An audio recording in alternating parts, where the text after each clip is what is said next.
Nakarating na po dito sa Pilipinas ang 14 pa nating kababayang lumikas mula po sa Gaza. Kasama po rin nila ang 6 na Palestinian na asawa ng ilang Pinoy.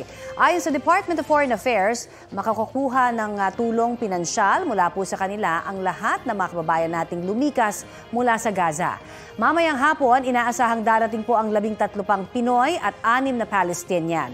Posible po sila na raw ang last batch na uuwi sa Pilipinas mula sa Gaza.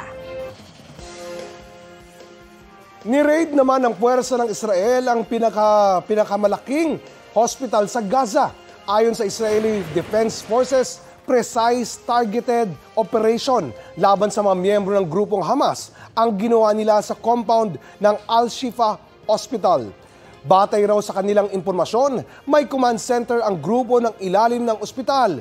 Doon daw nananatili ang mga hostage nila. Itinanggi naman yon ng Hamas. Kinundi na rin ng Gaza Health Ministry ang raid. Ang mga natrap naman sa ospital, plano ng i-mass grave ang mga namatay roon na umabot na sa mahigit 100. Nagsisimula na raw kasing ma-decompose ang mga bangkay na nagdudulot ng acute sanitary crisis.